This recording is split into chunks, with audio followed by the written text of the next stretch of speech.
राम ने पहले गुरु से आज्ञा मांगी कि गुरु महाराज अगर आज्ञा हो तो जिस नगर में हमारा विवाह होना है उस नगर को हम देख आएं एक बार। तो राम अपने गुरु की आज्ञा से नगर देखने के चलते हैं। अब उस नगर में उन्हें एक बड़ी विचित्र चीज़ जो दिखाई दे रही है, तो कहें परस्पर कोकिल बहनी, ए विवाह बड़ लाभ सुनैनी। एक मोहल्ला ऐसा है गांव का, उसका मिथिला का, जिसमें सारी औरतों का नाम कोकिल बहनी है, और कोकिल बहनी से बात कर रही है। दूसरे मोहल्ले में गए, इधर की तरफ गए, तो वहाँ सुनैनी से, ये विवाह बड़ा लाभ सुनैनी। अरे सुनैनी, ये लाभ तो, ये तो विवाह बड़ा अच्छा हो रहा है, इसका बड़ा कल्याणकारी हो रहा है। तो लौट कर के आए, कहने लगे गुरु से, गुरु महाराज बड़ा विचित्र नगर देखा हमने। आधी औरतों के नाम अनारो देवी और आधी औरतों के नाम संतरा देवी। इस गांव में इन लोगों को नाम ही पता नहीं, औरतों के नाम रखते। तो गुरु महाराज कहने लगे, राम तुम समझे नहीं इस गांव की, इसका महत्व नहीं समझे। कहने लगे महत्व बताओ महाराज। कहते यहाँ साक्षात भक्ति रूपा सीता जी बैठी हुई हैं, वो भक्ति का साक्षात रूप है। और जहाँ भक्ति बैठी हो वहाँ दो ही धारा बहेंगी, तीसरी धारा बह ही नहीं सकती। एक धारा बहेगी निराकार राम की पूजा करना। कबीर राम के भक्त हैं, इतना राम के बारे में उन्होंने लिखा है कबीर ने, राम मरे तो मैं मरूं, ना तो मेरी मरे बलाए, अविनाशी की गोद में मरो न मारा जाए।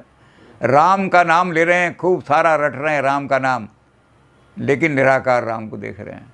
निराकार ने राम को देखा नहीं है। रविदास राम की नाम की महिमा गा रहे हैं और सारा ग्रंथ राम नाम की महिमा से भरा हुआ है, लेकिन राम की, निराकार राम की पूजा कर रहे हैं। दासरथ राम को नहीं पूज रहे हो, निराकार राम को। गुरु नानक देव जी राम सुमिर यही तेरा काज है। राम की सेवा, राम की पूजा कर रहे हैं, लेकिन निराकार की। तो गुरु कहने लगे, ये जो हैं जिन्होंने राम का नाम लिया है बहुत ज़्यादा, ये कोकिल बहनी हैं, इन्होंने राम को देखा नहीं है। तो एक कोकिल बहनी दूसरी कोकिल बहनी से बात करेगी। निराकार संप्रदाय के लोग निराकार संप्रदाय के ग्रंथ लिखेंगे, तो ये कोकिल बहनी है ये। और एक ऐसी हैं जिन्होंने राम को साक्षात सगुण रूप में, साकार रूप में जिनका वर्णन किया है, उसमें सबसे बड़े तुलसी हैं और तो दूसरे लोग हैं। तो इन्होंने साकार रूप में देखा है राम को, ये सुनैनी है। तो सुनैनी से बात कर रही है, राम का कितना अच्छा रूप है, राम के नेत्र कितने अच्छे हैं, राम की भुजाएं कितनी अच्छी हैं, ये राम के श्रृंगार का सारा वर्णन कर रही हैं, ये सुनैनी है। तो दो ही धारा हैं राम भक्ति की, एक धारा है निराकार राम भक्ति धारा, एक है साकार राम भक्ति धारा। तीसरी धाता ही नहीं है। सारे साहित्य में दो ही धाता मिलेंगे। तो राम की समझ में आ गया। भगवान शंकर ने गुरु के मुख से कहला के पार्वती को समझा दिया, हे पार्वती, राम भक्ति सारे हिंदुस्तान में प्रचलित है। सबसे ज़्यादा लोग जो हैं उन्होंने राम के बारे में लिखा है। नामदेव जी ने निराकार राम को ही लिखा है, और निराकार राम को उन्होंने ब्रह्म माना है, हर जगह दिखाई देते हैं उनको सारे। तो निराकार वाले निराकार से बात कर रहे हैं, ये सारे ये कोकिल बहनी है सारे। तो रामायण में दोनों तरह की दोनों धारा हैं। तुलसीदास जी ने दोनों को कहा है कि निराकार में और साकार में कोई अंतर नहीं है।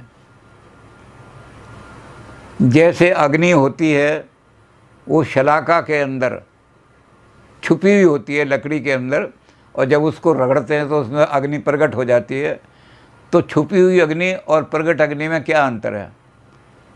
जो निराकार राम सब जगह व्याप है, दिखाई नहीं दे रहा, लकड़ी के अंदर व्याप थी वो अग्नि, तब भी वो अग्नि थी और बाहर दिखाई दे गई।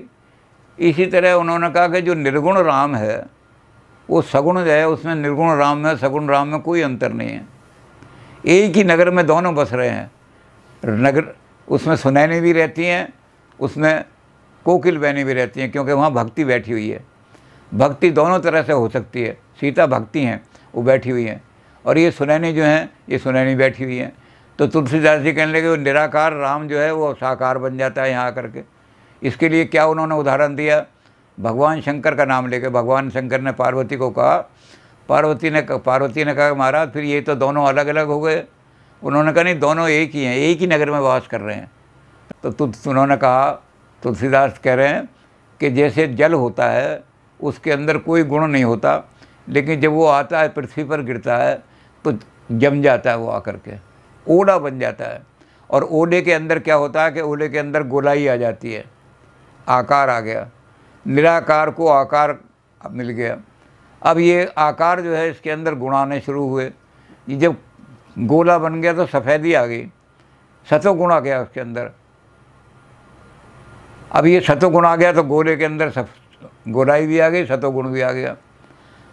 और गोले के अंदर एक चीज़ और आ गई, कठोरता आ गई। पानी बड़ा निर्मल था, ओला कठोर हो गया। तो कहते पार्वती ओले में जो ओला है और जो पानी है उसमें कोई अंतर नहीं होता, मूर्ख उसमें अंतर करेंगे, वो ओला पानी बन जाता है, पानी ओला बन जाता है। तो निर्गुण और रसगुण दोनों भक्तियाँ एक ही जगह विराजमान है, वहाँ उनका स्वरूप है। तो राम जो थे समझ गए, कहते ये नगर ऐसा है जहाँ आकर के इन्होंने और सगुण को निर्गुण को एक जगह मिला दिया है।